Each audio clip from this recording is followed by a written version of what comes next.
Assalamualaikum warahmatullahi wabarakatuh.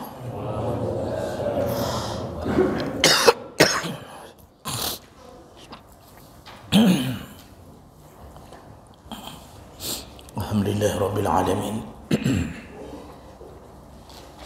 Wassalatu wassalamu ala nabiyyina wa sayyidina Muhammadin wa ala alihi wa ashabihi ajma'in. Amma ba'd. Rabbi shrah li sadri wa yassir li amri wahlul 'uqdatam min lisani yafqahu qawli. Segala puji bagi Allah, kemudian salawat dan salam kepada Rasulullah, pada keluarga dan seluruh sahabat-sahabatnya.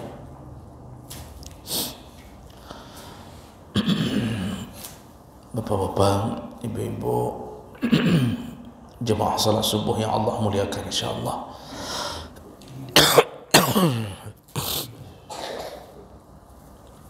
Kita akan sambung pembahasan masih seputar perkara-perkara di dalam salat berjamaah. Di pertemuan kita yang lalu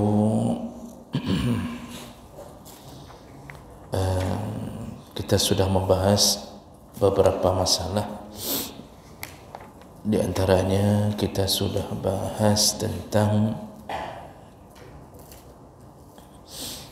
hukum mengulang jamaah di gelombang yang kedua.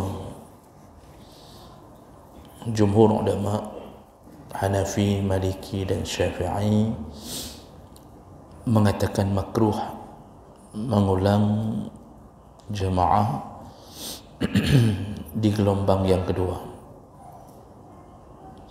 Ditegaskan dalam mazhab Syafi'i baru diizinkan, baru hilang kemakruhan kalau berjamaah di gelombang kedua dengan izin imam ratib. Jadi dimohon izin imam yang telah ditentukan di masjid itu. Artinya imam solat diminta izin untuk melakukan solat jamaah yang kedua kalinya, itu baru dibolehkan. Kalau tidak, maka tidak baik mengulang jamaah gelombang yang kedua. Jadi di antara imam-imam mazhab, Imam Hambali yang sedikit melonggar dengan mengatakan tidak makruh mengulang jamaah di gelombang kedua, tapi dengan imam selain imam ratib. Maksudnya dia mengulang jamaah gelombang kedua dengan imamnya sendiri.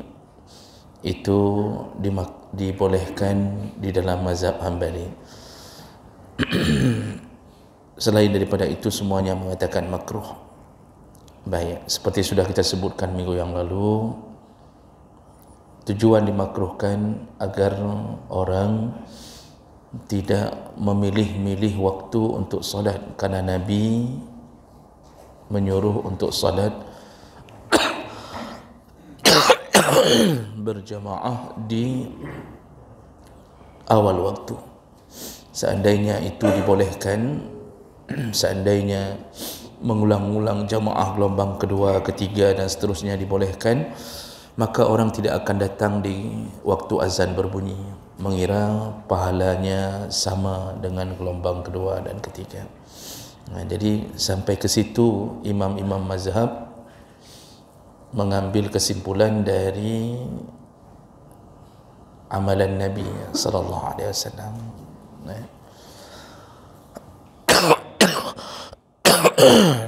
Baik, itu sekedar pengingat ulang. Kita sambung berikutnya. I'adatul munfarid as-salat jama'atan. pembahasan berikutnya, yaitu apa hukumnya orang yang sudah melakukan salat sendirian lalu kemudian melakukan kembali jamaah. Dia sudah salat sendirian, tapi begitu mendapatkan jamaah, dia kembali mengulang salat fardunya dengan berjamaah. Jadi sudah dua kali salat, sekali salat sendiri, sekali salat berjamaah. Apakah boleh atau tidak? Ittafaqal fuqaha, sepakat imam ahli fikih, ala annahu yajuzu liman shalla munfaridan ay yu'id as-salah fi jama'atin. Seluruh ahli fikih sepakat bahawa seseorang yang sudah menyelesaikan salat fardu sendirian, maka dibolehkan untuk mengulangnya ketika bertemu dengan kelompok salat jamaah. Wa takunu tsaniyah naflan, maka salat jamaah ini dianggap salat sunnah. Tadi salat duhur sudah sendirian, dia berfikir bahawa tidak ada salat di Menasah. Rupanya setelah selesai salat duhur sendirian, terdengar bunyi iqamah di Menasah, yang mungkin dia tadi tidak terdengar azan. Lalu buru-buru dia ke Menasah untuk mengulang salat duhurnya. Dibolehkan. Salat yang pertama dianggap sudah menunaikan salat fardu, sedangkan jamaah yang kedua itu berarti dianggap salat sunnah, tapi dia mendapatkan pahala berjamaah. Jadi mengejar pahala jamaah dibolehkan.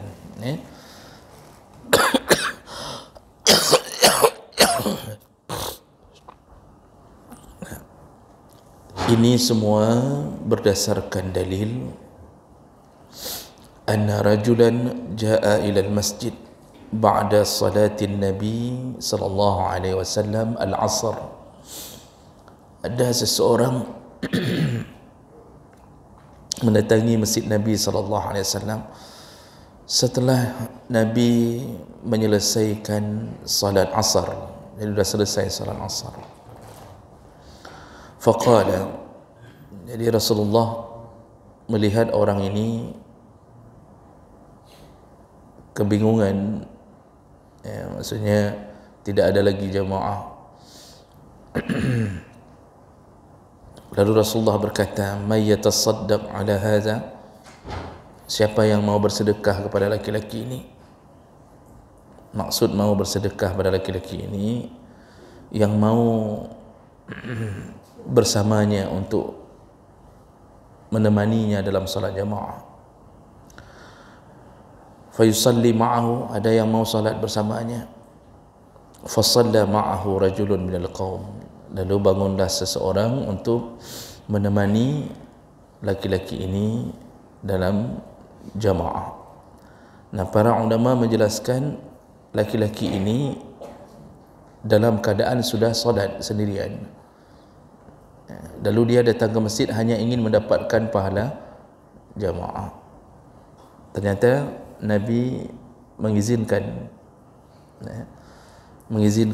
bahkan Nabi bertanya, siapa yang mau menemani laki-laki ini untuk salat berjamaah? Bangun seorang sahabat menemaninya berjamaah.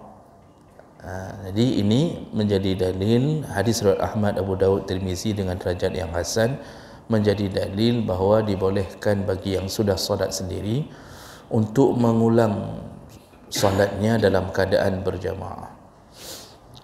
Oh, nanti kalau ada yang bertanya, kalau begitu kan boleh solat gelombang kedua, kerana Nabi mengizinkan laki-laki ini untuk solat setelah dia solat. Perlu diberitahu, itu seizin Nabi. Makanya kan mazhab Syafi'i mengatakan kalau diizinkan oleh imam ratib, tidak mengapa melakukan solat jamaah gelombang kedua. Ini malah bukan diizinkan oleh imam ratib lagi, memang Nabi yang mengizinkan, silakan lakukan gelombang kedua jamaah setelah beliau solat asar berjamaah. Jadi intinya kalau mau buat jamaah gelombang kedua, temui dulu imam.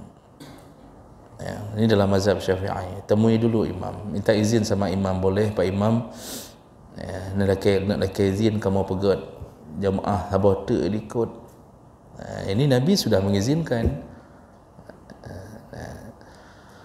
Juga ada satu hadis lagi dari Yazid bin Al-Aswad yang menyebutkan tentang perkara yang sama, jadi tentang dibolehkannya salat untuk mengulang salat jamaah setelah salat sendirian. Dan itu semua tujuan orang melakukan itu tentunya untuk mendapatkan pahala jamaah. Ini bagi mereka yang merindukan pahala jamaah, maka dia akan mengulang walaupun dia tadi sudah salat sendirian. Berbeda dengan orang yang tidak terlalu rindu, sudah salat sendirian, tiba-tiba terdengar iqamah atau dia mendapatkan jamaah, hatinya akan berbicara, alah kali kamu udah solat tadi, dah ulang dia sama cik, sama-sama sembahyang cik. Beda Pak, beda. Dulu gaya hidup sahabat itu hidupnya memang 70% memikirkan akhirat. Jadi hidup mereka bergerak untuk akhirat. Sampai ke masa orang-orang saleh di masa tabi'in masih begitu gaya berfikir. Kalau baca biografi Imam Syafi'i, beliau itu hanya sibuk untuk dunia, itu dari pagi sampai menjelang zuhur saja. Kalau baca biografi manaqib Imam Syafi'i, dia habis salat subuh, beliau bersiap-siap untuk mencari rezeki sampai sebelum zuhur. Dari zuhur ke asar, asar ke maghrib, itu semuanya pengajian, beliau menuntut ilmu sampai malam, sampai isya. Lalu beliau tidur sebentar. Dari sepertiga malam sampai subuh, Imam Syafi'i menghabiskan waktunya sendirian bersama Allah. Jadi private bersama Allah. Begitu gaya hidup Imam Syafi'i. Ada kalanya beliau tidak sempat untuk solat tahajud karena memikirkan urusan-urusan ilmu, sehingga dalam satu riwayat anaknya Imam Ahmad bin Hanbal, iaitu Abdullah, mengatakan kepada ayahnya, dia kagum terhadap Imam Syafi'i, lalu diajak untuk ke rumah Imam Syafi'i, karena Imam Ahmad bin Hanbal dan Imam Syafi'i hidup satu masa hidup satu masa, dan mereka saling berguru. Imam Ahmad bin Hanbal berguru ke Imam Syafi'i. Imam Syafi'i pun kalau menanyakan hadis, kadang-kadang ke Ahmad bin Hanbal atau Imam Hanbali. Anak Imam Ahmad bin Hanbal ingin berkunjung ke tempat Imam Syafi'i, diajak ayahnya. Dalam riwayat itu dijelaskan bahawa ketika malam hari, Imam Syafi'i dilihat oleh anak Ahmad bin Hanbal ini, beliau tidak bangun untuk solat tahajud. Sedangkan ayahnya Imam Hanbali bangun. Ada 2 malam, 3 malam begitu, saya lupa berapa hari disebutkan di situ. Itu begitu keadaannya. Lalu kemudian anak Imam Hanbali bertanya ke Imam Ahmad bin Hanbal, aku tidak melihat Imam Syafi'i salat qiyamul lail seperti kita salat. Lalu Imam Ahmad bin Hanbal mengatakan, apa yang beliau, anakku, apa yang beliau lakukan di malam hari itu lebih hebat daripada solatnya kita.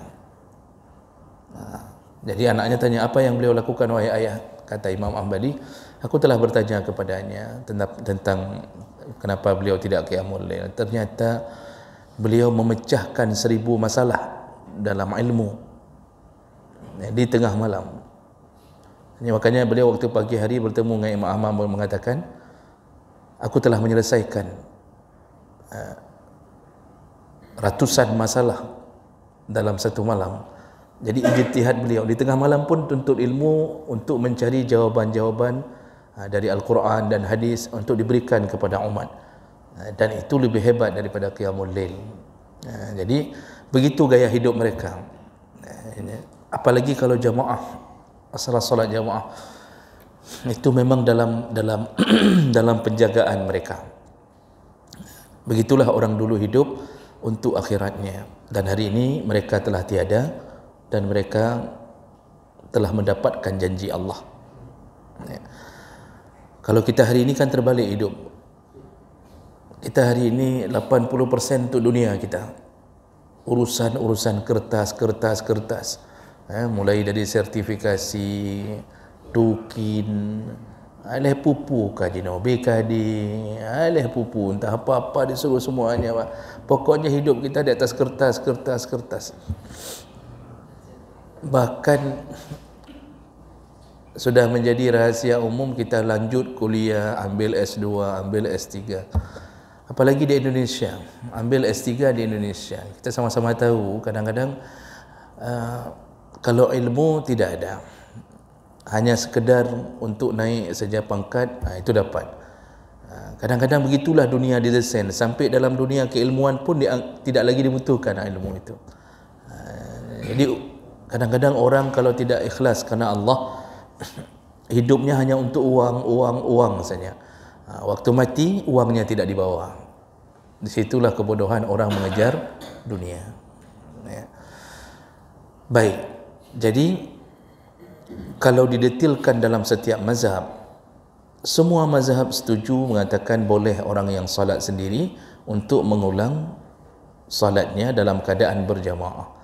Imam Hanafi mengatakan yajuzu lil munfarid i'adatus salah ma'a imamim jamaah wa takunu salatuhu as-saniyah naflan.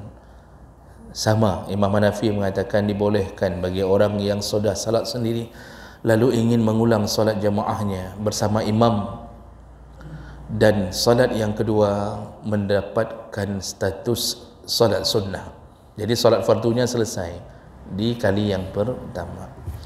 Wa qala al-Malikiyah, mazhab Malik mengatakan man shalla fi jama'atin lam ya'ud fi ukhra illa iza dakhala ahadul masajid as-salasa fayundabu lahu al-i'adah wa man shalla munfaridan jazat lahu al-i'adah fi jama'ah. Imam Malik mengatakan orang yang sudah salat berjamaah lebih baik jangan ulang lagi jamaah kecuali dia berada di 3 masjid. Tentu yang dimaksud adalah Masjidil Haram, Masjid Nabawi dan Masjid Al-Aqsa. Ini Imam Malik ingin mengatakan dulu, sudah salat jamaah tadi di masjid-masjid selain 3 masjid ini, maka tidak perlu mengulang jamaah bagi yang sudah salat jamaah, kecuali dia setelah salat jamaah lalu masuk ke 3 masjid ini, baru disunnahkan mengulang jamaahnya. Alasannya kenapa? Karena berbeda pahala antara salat di masjid biasa dengan salat di 3 masjid. Dalam hadis sebutkan sekali salat di Masjidil Haram pahalanya sama seperti 100,000 kali salat di masjid yang lain. Sekali salat di Masjidil Haram sama seperti 100,000 kali salat di masjid yang lain. Yang salat di Masjid Nabi Madinah pahalanya sama seperti 1,000 kali salat di masjid yang lain. Masjidil Haram tadi 100,000 kali, ini sama dengan 1,000 kali. Yang Nabi tidak sebutkan di Masjid Al-Aqsa. jumlah pahala. Maksud Imam Malik, sudah solat di masjid-masjid kecil walaupun di samping-samping kota Mekah, masuk ke Masjidil Haram, tadi sudah solat jamaah zuhur, tetap disunnahkan ulang jamaah bersama kelompok jamaah di Masjidil Haram atau Masjid Nabawi atau Masjidil Aqsa, karena besarnya pahala. Makanya Rasulullah mengatakan, la tushaddur rihal illa fi salasati masajid. Tidak dianjurkan untuk melakukan perjalanan kecuali menuju ketiga masjid. Nah, ini ada kelompok yang salah memahami maksud hadis ini, sehingga mengatakan kita enggak boleh ke mana-mana dulu. Jangan ke Turki, jangan ke mana-mana, utamakan dulu pergi ke tiga masjid ini. Lalu mereka mengharamkan perjalanan selain daripada tiga masjid. Ini salah memahami hadis. Jadi kalau dalam ilmu grammar bahasa Arab atau nahu, illa itu huruf istisna, huruf pengecualian. Illa li salasati masjid, kecuali tiga masjid. Itu sebelum illa, mustasna minhu, yang benda yang dikecualikan itu harus sama dengan benda yang di depannya. Jadi maksud Nabi sebenarnya, jangan pergi ke masjid-masjid lain, bukan jangan pergi ke negara lain, jangan pergi ke masjid-masjid lain yang jauh-jauh, kecuali kunjungi dulu tiga masjid ini. Kita jauh-jauh ke Mesir hanya untuk salat berjamaah di Masjid Al-Azhar misal, lalu pulang lagi ke Indonesia, bodoh. Itu yang Nabi larang. Ngapain jauh-jauh ke Masjid Al-Azhar Mesir? Pahalanya sama dengan menasah kita sini, Pak. Enggak usah lakukan itu. Pergi ke tiga masjid ini saja kalau mau mengeluarkan uang banyak, mau pergi safar.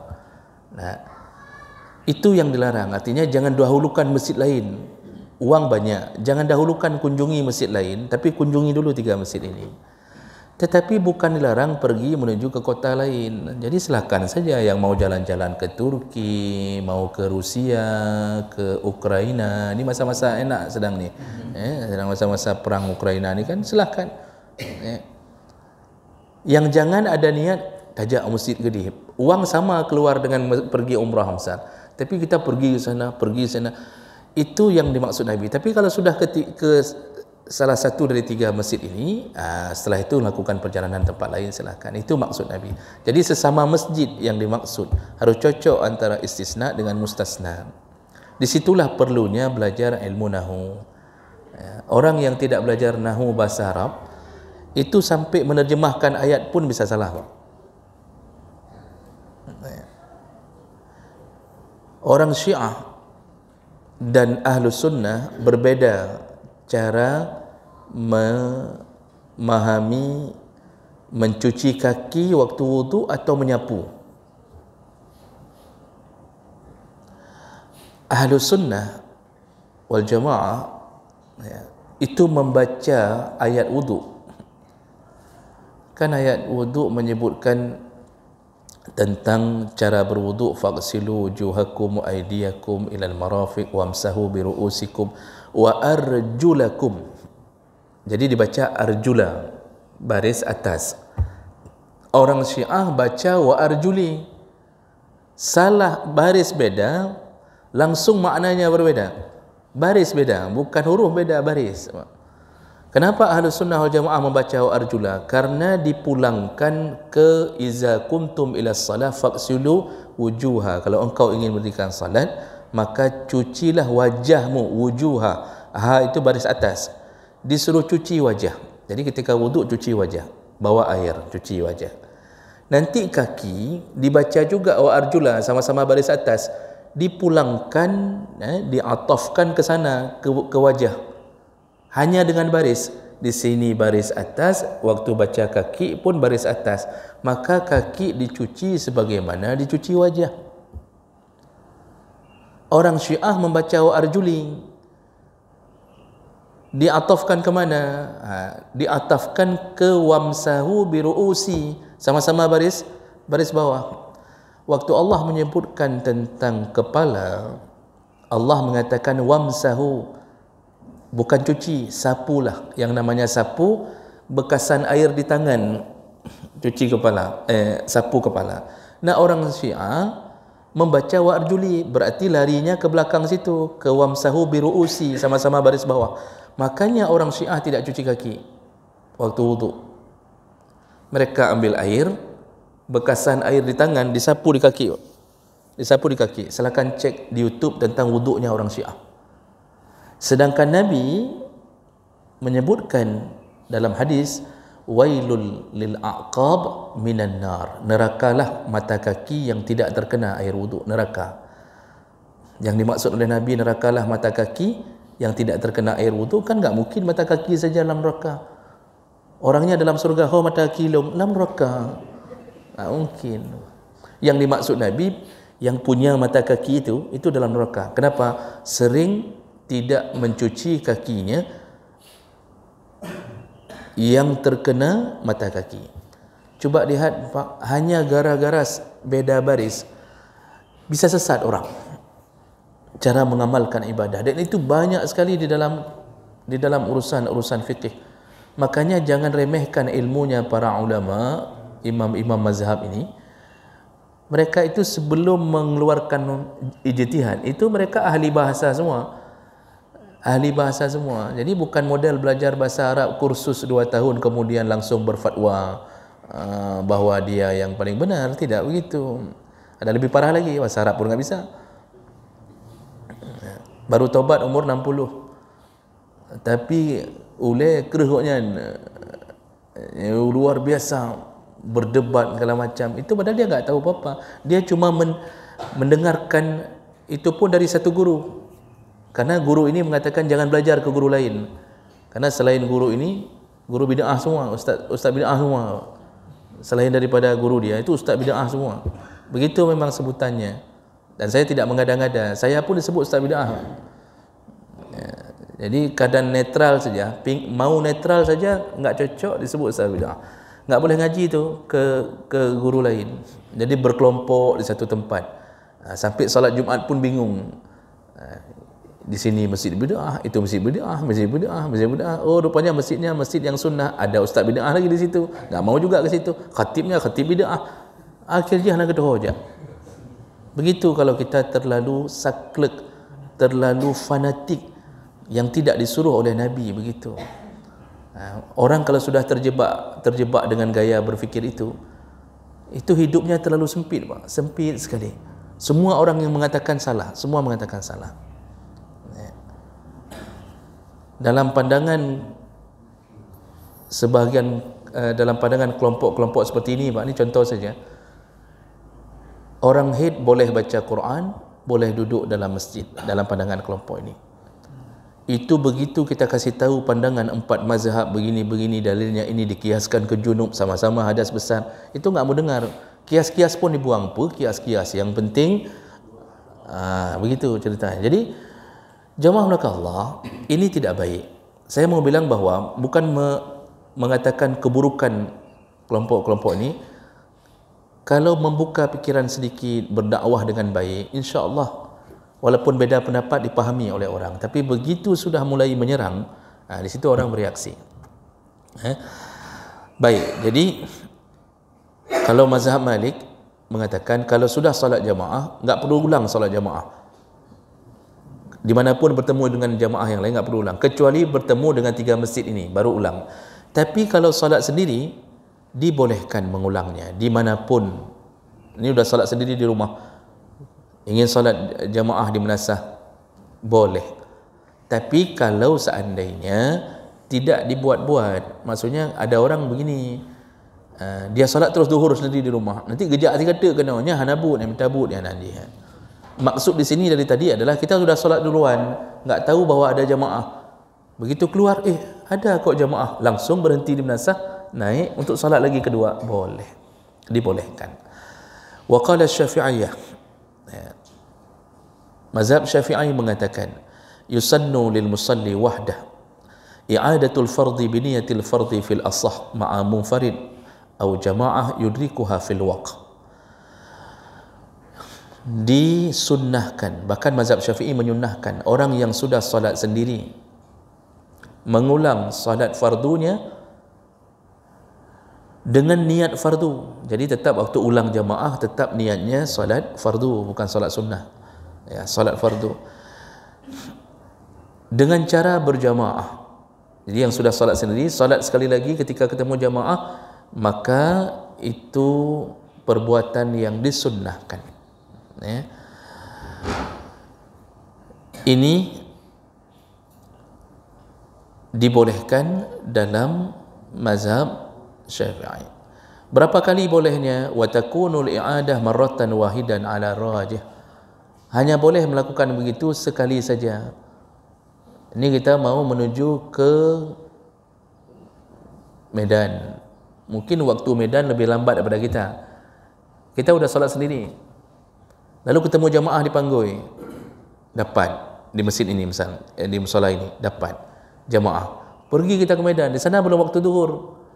Begitu sampai di daerah Kuala Simpang baru masuk waktu zuhur contoh, atau masuk daerah mana ke depan sana, salat lagi jamaah, jalan lagi, ketemu lagi karena waktu ke sana berbeza waktu, ketemu lagi, salat lagi, itu makruh, tidak dibolehkan. Ya. Jadi yang dibolehkan hanya sekali. Jangan sampai salat zuhur berulang-ulang sampai puluhan kali hanya gara-gara berbeza waktu dengan kita, tidak dibolehkan. Ya.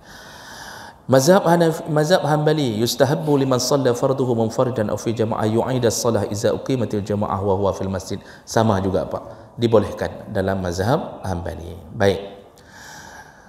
Berikutnya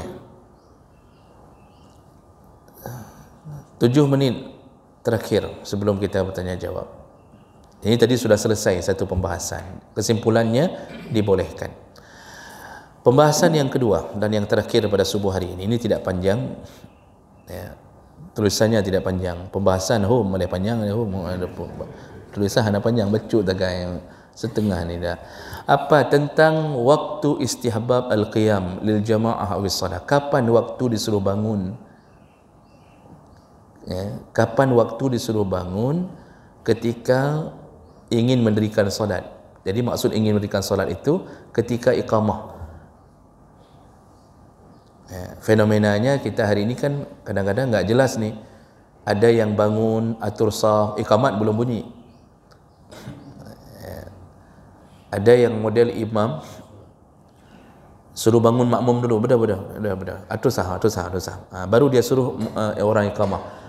Kaji iqamah kata si imam.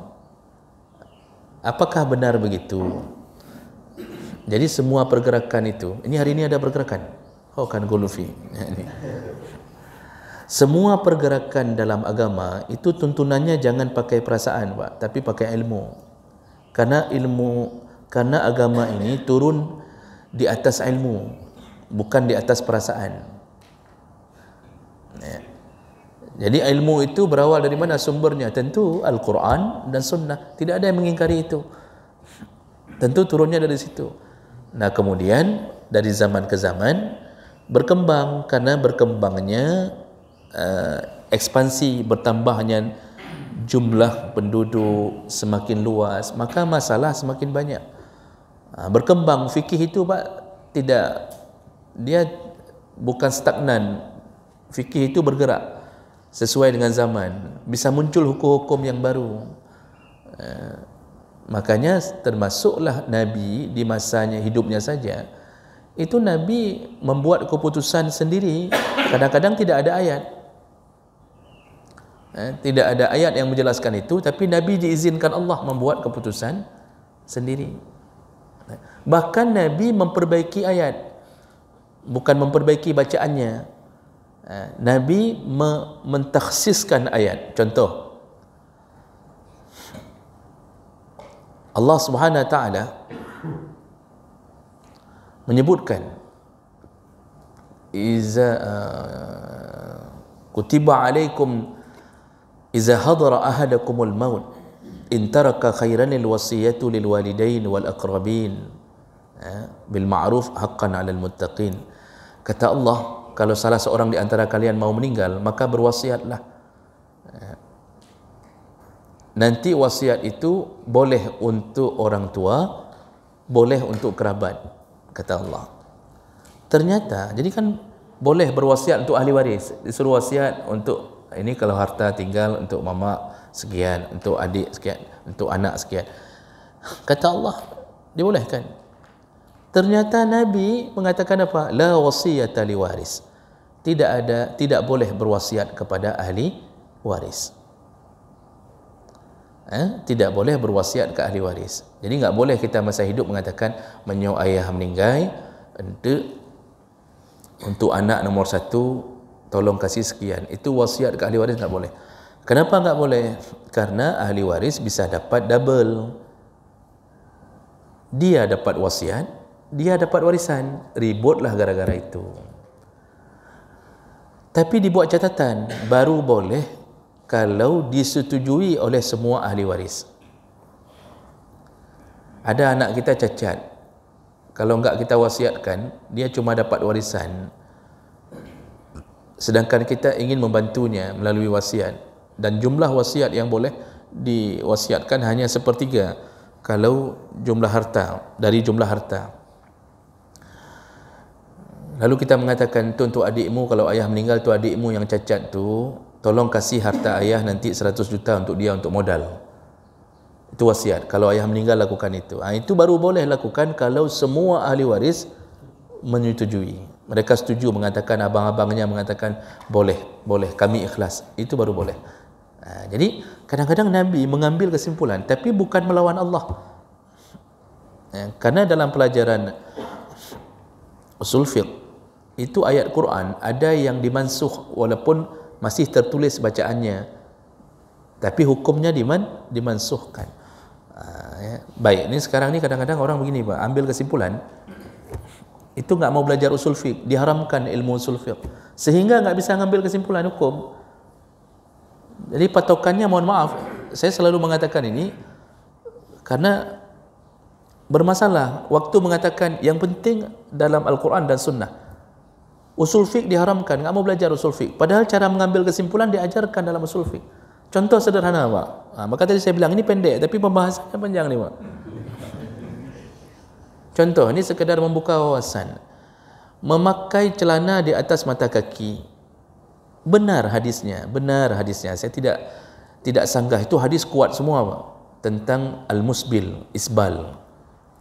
Itu al-musbil bahkan diancam tidak akan dilihat Allah, dimurkai Allah di hari kiamat. Nanti diberi azab yang pedih. Ada 3 hadis atau 4 hadis bicara tentang azab yang turun kepada orang yang isbal. Isbal itu menurunkan mata kaki, menurunkan kain di bawah mata kaki. Itu benar. Tetapi ada 2 hadis, ada dua atau 3 hadis lain yang saya teringat. Itu menyebutkan illahnya, menyebutkan alasan kenapa dilarang menurunkan kain di bawah mata kaki, iaitu manjarra saubahu khuyala, siapa yang menurunkan kain di bawah mata kaki dalam keadaan khuyala, sombong, dalam keadaan sombong, itu menjadi muqayyad, itu menjadi pengikat hadis.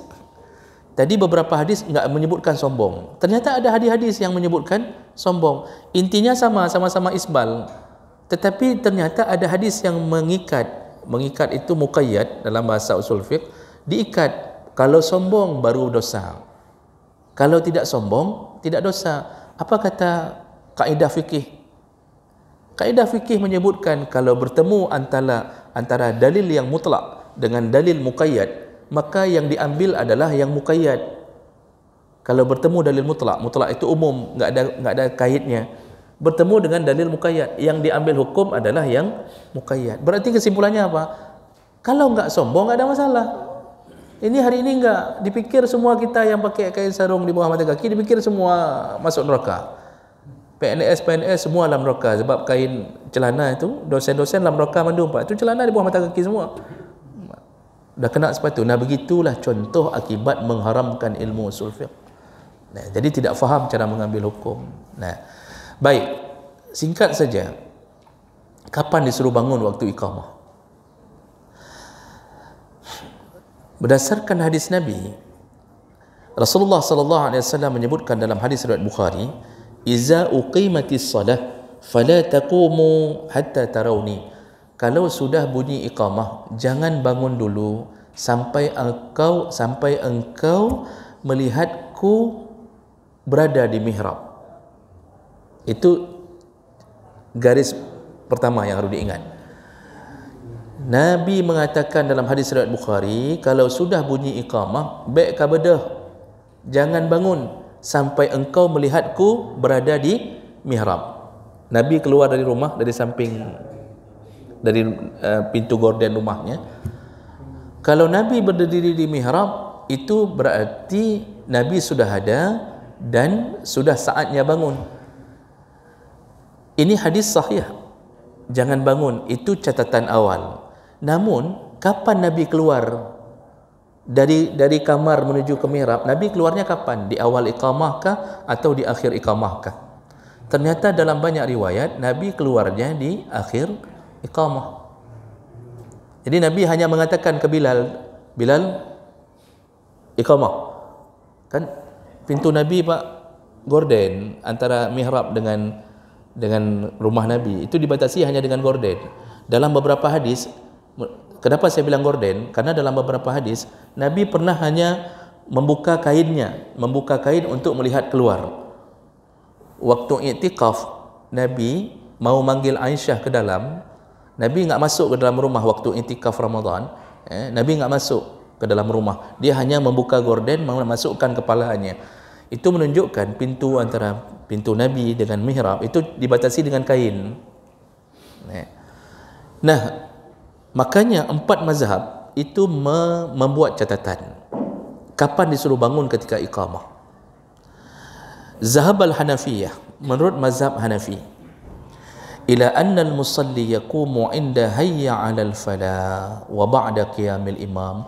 Imam Hanafi mengatakan yang paling bagus bangun ketika sudah bunyi iqamah adalah pada kalimat hayya 'alal falah. Itu pun syaratnya kalau imam sudah ada di depan. Kalau imam belum ada, jangan bangun-bangun dulu. Karena di antara masjid-masjid ada yang enggak ada jadual imam. Di musalla-musalla akibat tidak ada jadual imam, kan mentulak-tulak cerun. Imam enggak ada yang bangun ke depan karena saling lihat, kemudian udah haron aja. Sudah habis iqamah masih mudah-mudah haron, enggak ada imam yang mau ke depan karena mentulak-tulak cerun, karena enggak ada jadual. Maka lebih bagus Pak, ada jadual. Zuhur siapa? Ini siapa? Kami di atas musalla kecil, enggak sebanding dengan musalla ini Pak. Ubud tak kamu dia tu, mau urang sagai raya-raya dia tu. Kecil musalla, tapi saya buat jadual supaya jelas. Jadi begitu datang imamnya langsung ke depan, baru dia suruh orang iqamah. Sekarang siapa yang suruh iqamah? Mesin. Enggak ada yang suruh. Padahal yang hak menyuruh iqamah siapa? Imam. Imam boleh mempercepat, boleh menunda. Kalau imam melihat nih, misal kita sudah telat sikit azannya, mungkin terlambat kan kita azan, imam mengatakan kajet qamat jom. Enggak mesti nunggu ten mesin Pak. Itu mesin itu kita yang buat. Imam berhak mempercepat, melambatkan. Nanti ada kondisi kadang-kadang imam sudah datang, lihatnya jamaah enggak ada, hujan berat. Kata si imam, kita tunggu 10 menit lagi. Sayang orang, mungkin ada yang datang. Boleh. Nabi pernah menunda solat zuhur karena terlalu panas, masuk matahari ke masjid. Hanya ke kiamat masuk matahari ke masjid, Pak. Masuk panasnya matahari ke masjid. Nabi mengatakan tunda sampai matahari bergeser cahayanya. Ditunda dari awal waktu sampai menuju pertengahan waktu zuhur. Kira-kira kalau sekarang 1:30 azan, Nabi menunda sampai jam 2 atau jam 2:30 baru solat. Itu hak imam, Pak. Sekarang kayak mana hak imam mau suruh iqamah kalau imam enggak ada? Malah orang yang mau qamat, nengok kanan, nengok kiri. Orang yang suruh, orang yang qamat yang menunjuk-nunjuk, dang-dang je. Jadi begitu. Ini kesalahan prosedur, Pak. Makanya paling bagus tu buat jadual. Enggak mentulak-tulak cerun. Akibat mentulak-tulak cerun, kadang-kadang enggak ada satu pun yang datang karena kadang agaknya, kadang-kadang begitu. Makanya ini berlaku ketika sudah bunyi iqamah. Kalau imam sudah di depan, mazhab Hanafi mengatakan apa? Bangunnya di waktu kalimat hayya 'alal falah. Itu sudah ada imam disuruh bangun kalimat hayya 'alal falah. Jadi duduk aja, imam dah berdiri ni, kita duduk waktu hayya 'alal falah, bangun, kata mazhab Hanafi. Menurut mazhab Maliki, zalika mauqulun ila qadri taqatin nas. Masalah bangun waktu iqamah tergantung kemampuan. Boleh bangun di awal iqamah, boleh bangun fi akhirih, boleh bangun di akhir iqamah, atau ba'daha, atau setelah habis iqamah. Kalau mazhab Maliki mengatakan silahkan, mau pilih yang awal boleh, di akhir pun boleh. Nah, mazhab Syafi'i, ini yang perlu kita tahu, Pak. Mazhab Syafi'i wa zahaba Syafi'iyah, menurut mazhab Syafi'i, ayyakuma ba'da intiha'il muqim minal iqamah. Yang paling bagus itu bangun ketika iqamah, iaitu setelah selesai iqamah. Setelah selesai iqamah baru giyo beda. Berarti kita selama ini lebih banyak mengamalkan pandangan mazhab Malik daripada pandangan mazhab Syafi'i. Mazhab Malik boleh di awal, boleh di akhir. Mazhab Syafi'i di akhir. Maksud di akhir, habis iqamat baru bedah. Begitu kata mazhab Syafi'i. Kalau mazhab Hanbali, wa zahabal Hanabilah ila annahu yaqumu inda qad qamatis salah. Menurut mazhab Hanbali disuruh bangun ketika kalimat qad qamatis salah. Nah, jadi intinya apa ni? Jumhur ulama ternyata menyuruh bangun di akhir iqamah semua. Jadi bukan begitu awal iqamah langsung bedah. Tidak begitu. Nah, nanti ada pertanyaan, Pak. Kalau kita bangunnya kayak gitu, kapan matur saf? Di situlah kesalahan paling banyak lagi hari ini. Mengira atur saf itu sebelum iqamah. Yang salah lah. Nabi mengatur saf kapan? Sudah bangun, iqamah sudah bangun semuanya. Imam sebelum takbiratul ihram, di situ imam bergerak untuk mengatur saf. Makanya Nabi keluar kalimat sawu wa'tadilu. Saf, rapat, rapi, kata Nabi. Sawu sufufakum, kata Rasulullah dalam hadis yang lain. Saf, rapat, kata Nabi. Sampai Nabi pernah ada lihat seseorang enggak bagus dalam saf, langsung Nabi katakan, tu baguskan saf. Jangan sampai tidak rapi, maka Allah akan memecahkan hati-hati kalian. Artinya Allah akan buat kita tidak bersatu gara-gara tidak bagus saf. Sampai begitu Nabi mengatur saf. Jadi imam berhak, jangan takbir dulu imam, balik dulu badan ke belakang, lalu atur yang rapat, tambang yang kedua tolong tambang kena. Itu hak imam itu. Sebelum takbiratul ihram, di situlah kita atur saf. Jadi kalau orang tidak faham ini, dia akan atur saf bahkan sebelum iqamah. Berbeda kalau salat Id. Salat Id jangan lakukan ini. Ini enggak berlaku untuk salat Id, ini berlaku untuk salat jamaah biasa, Pak. Jadi salat Id enggak ada yang bangun, satu orang pun, tunggu imam. Ini kacau balau kalau salat Id begitu. Nah, itu boleh. Ya, baik, saya berhenti di sini. Inilah ilmu yang kita dapatkan melalui kitab ini. Semoga bermanfaat. Ada waktu 5 menit, Pak. Atau 7 menit. Ada yang ingin ditanyakan? Ya, silakan Pak Mur. Waalaikumsalam.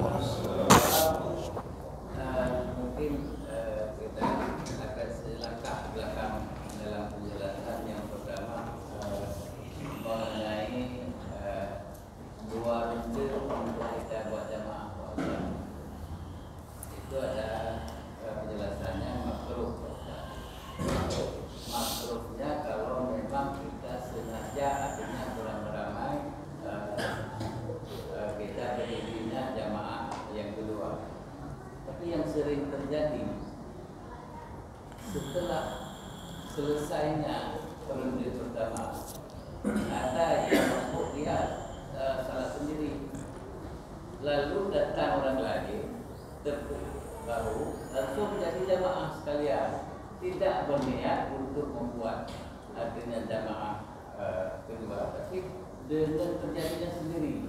Ini bagaimana, apakah juga dilakukan atau terima kasih. Sabar. Pak Amur sudah tidak sesuai dengan kebiasaan ni. Biasa je lebo boh. Baik. Jadi kita pulangkan dulu ke hasil ijtihadnya para ulama mengatakan makruh. Tidak ada satupun yang mengatakan haram. Artinya makruh itu lebih baik ditinggalkan. Ya. Tapi kalau dilakukan tidak berdosa, namun tidak disukai. Maksud tidak disukai bisa mengurangi pahala jamaah itu. Bisa mengurangi pahala jamaah itu.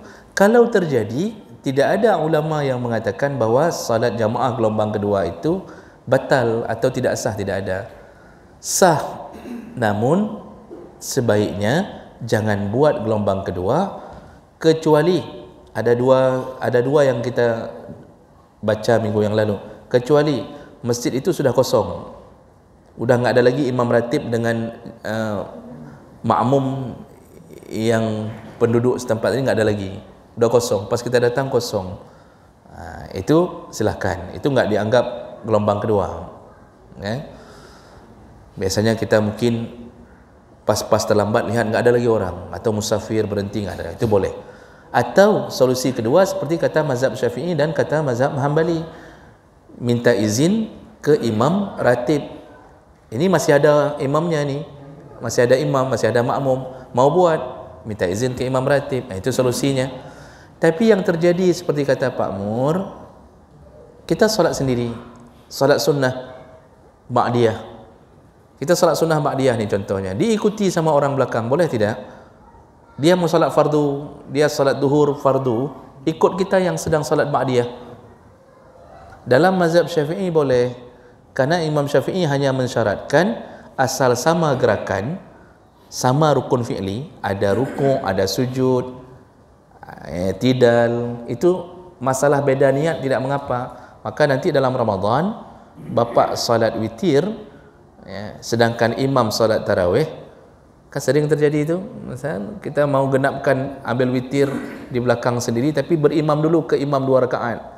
Boleh tidak? Boleh. Dalam mazhab Syafi'i boleh. Asal sama gerakan rukun fi'li, niat berbeda tidak masalah. Yang enggak boleh dalam pandangan mazhab Hanafi dan Maliki, mereka harus sama jenis salat. Yang duhur ke duhur, asar harus asar. Yang sunnah ke sunnah, wajib ke wajib. Syafi'i tidak. Yang enggak boleh dalam mazhab Syafi'i mengikuti orang yang solat jenazah. Kita mau solat duhur, imamnya solat jenazah. Ini nggak boleh. Kenapa? Karena imam nggak sama rukun fi'linya, nggak ada rukuk, nggak ada sujud. Nanti imam balik, dia yang solatkan kita. Dia ingat, karena diingat mungkin nyo urungnya kan mati udip belum mungkin bangai kan. Baik. Jadi kalau kejadiannya begitu, diikut dari belakang, ya itu boleh-boleh saja. Artinya boleh. Bagi orang yang diikuti nggak ada masalah. Namun bagi orang yang ikut, mungkin perlu ikut pengajian lebih banyak lagi di banyak-banyak tempat. Pada sebenarnya lebih disukai solat sendiri kalau masih ada orang dan imam di situ. Imam dan makmum sedang berzikir, lebih disukai solat sendiri. Jadi yang diikuti tadi dia nggak ada masalah, dia nggak tahu apa-apa. Dia nggak tahu apa-apa. Tapi orang yang ikutnya ini mungkin kurang tahu tentang masalah ini sehingga terikut. Sahkah solatnya? Sah. Sempurnakah pahala jamaahnya? Belum tentu. Karena ini perbuatan yang dimakruhkan di dalam pandangan jumhur ulama. Jadi intinya aman, cuma pahala tidak dapat seperti pahala yang dilakukan oleh imam ratib bersama makmum yang pertama tadi. Baik, kira-kira begitu. Ada lain? Ya, silakan Pak Wan.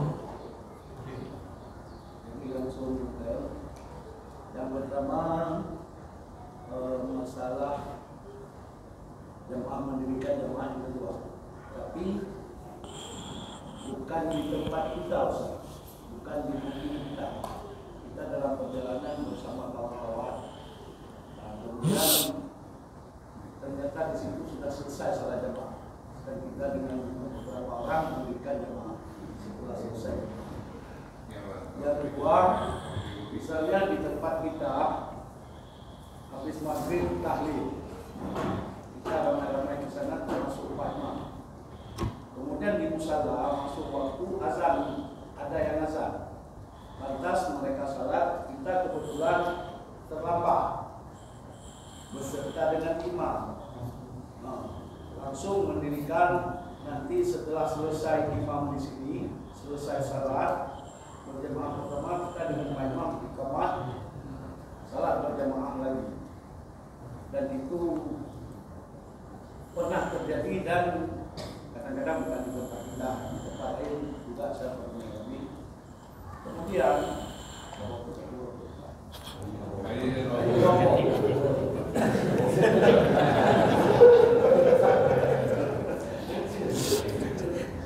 ya, terima kasih Pak Wan. Nah, dua ya Pak Wan ya.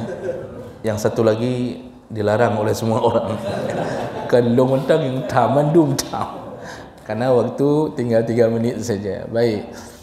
Yang pertama tadi, yang pertama kedua kadang-kadang dua pemuda.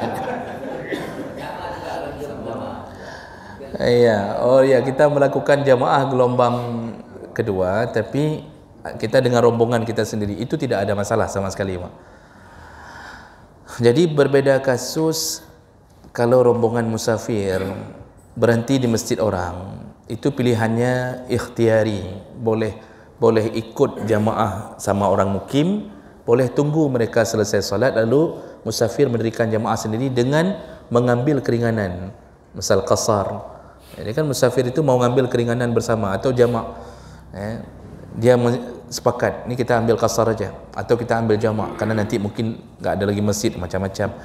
Itu mereka boleh mendirikan jamaah sendiri, tapi syaratnya jangan beradu dengan jamaah mukim. Dan lebih baik jangan salat ketika masih ada imam ratib dan makmum di situ. Jadi sabar, tunggu dulu sampai selesai. Sebab begini, ada pandangan dari mazhab Malik, musafir kalau mau melakukan salat berjamaah itu di luar masjid, seandainya masih ada imam ratib dan makmum, masih zikir di situ, itu musafir bagusnya di luar masjid, kata Imam Malik.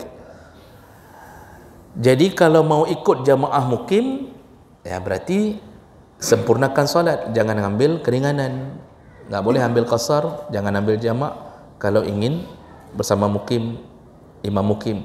Namun kalau mengambil jamak 4 rakaat pertama bersama mukim, orang mukim di situ, nanti bangun sendiri dan jangan zikir, karena dia harus mualat ini, antara 1 dengan 2 harus mualat, nggak boleh terpisah terlalu jauh, nggak boleh. Jadi bangun terus sendiri, jangan ikut zikir bersama mereka, bangun sendiri, sempurnakan 4 rakaat lagi. Jadi itu nggak ada masalah kalau rombongan, kita solat jamaah gelombang kedua. Nah, pertanyaan kedua ini tentang karena tadi mungkin ada orang mengira kau urang hana urang, akhirnya didirikanlah jamaah, bahkan dia azan lalu disuruh satu orang berjamaah, rupanya rombongan sedang melakukan tahlil atau takziah atau sama dia, belum pulang, berdirilah jamaah di sini. Mungkin orang di sini pun tahu atau tidak tahu, penting sudah dirikan jamaah. Nah, apakah dianggap melakukan gelombang kedua? Tidak, Pak. Karena pada dasarnya yang disebut imam ratib adalah imam yang telah ditunjuk, bukan imam yang mendirikan jamaah. Yang disebut imam ratibnya imam yang kagak tunjuk li tuha put tuha lapan, tuha kurang, itu sudah tunjuk imamnya ini. Misalnya di musala kita siapa, kan ada 3 orang, itu disebut imam ratib. Jadi walaupun pulang dari mana-mana mendirikan jamaah, itu enggak disebut jamaah gelombang kedua, karena yang sebenarnya solat itu ada di tangan imam ratib. Jadi yang kelompok pertama pun enggak disebut melakukan gelombang kedua, karena ketika datang masjid kosong. Jadi ini dalam keadaan sama-sama dibolehkan. Sama-sama dibolehkan. Bahkan solat Isya, kalau solat Isya Pak, dia penutup. Solat Isya itu ada waktu yang muassa', sangat luas. Itu kalau bukan masjid umum, misal masjid di komplek, lagi masjid kamu, musala kamu dia ada misal. Itu kita mau buat pengajian misal. Sampai jam 10 belum solat. Boleh tidak? Boleh. Karena bukan masjid lalu lalangnya orang, bukan masjid. Maka di pesantren-pesantren itu Isya kadang-kadang dilakukan jam 10, alih turun balik, alih turun beut baru azan dan itu boleh. Tapi kalau masjid umum yang enggak boleh. Masjid samping jalan Pak, yang orang ketika datang kena sembahyang jamaah, kok mentang beut. Ada orang macam-macam mau melakukan, ada yang mau pergi lagi, ada dia terzalimi dengan ngaji di masjid umum sampai menunda solat. Kalau di masjid sendiri, kelompok sendiri, itu tidak masalah. Mau sembahyang Isya sampai jam 3 malam pun enggak solat-solat ni, kita jangan memfitnah orang yang begini. Kita mengatakan bahawa lucu dah pesantrennya, masa sembahyang poh 12 puasa. Pak, salat Isya itu ada dua fadilah. Fadilah di awal waktu dan fadilah di akhir waktu. Jadi enggak mengapa kalau salat di masjid khusus, enggak terganggu orang, ya. Jadi terlambat sedikit tidak mengapa. Ya, baik, kira-kira begitu kita cukupkan. Sudah waktunya kita melengkapi dengan solat sunnah penutup paket subuh. Dan semoga yang hadir Allah telah catatkan pahala, dan semoga Allah kumpulkan kita kembali di dalam surganya. Amin ya rabbal alamin. Oh iya, satu Pak, saya ingin ingatkan, ini sudah 26 Rajab 26. Beberapa hari lagi tolong cek di kalender, itu masuk 1 Sya'ban, disunnahkan berpuasa. Ini karena ini pengajian kita enggak ketemu dengan 1 Sya'ban. Saya ingin kasih ingat, disunnahkan puasa Sya'ban. Boleh 15 hari pertama, sampai ke nisfu Sya'ban. Namun Nabi berpuasa sampai mendekati Ramadan. Baik, itu yang ingin kita ingatkan. Jangan tinggalkan puasa Sya'ban. Kalau perlu bukalah puasa bersama-sama. Undang dong buka puasa menteng. Baik, demikian. Wassalamualaikum warahmatullahi wabarakatuh.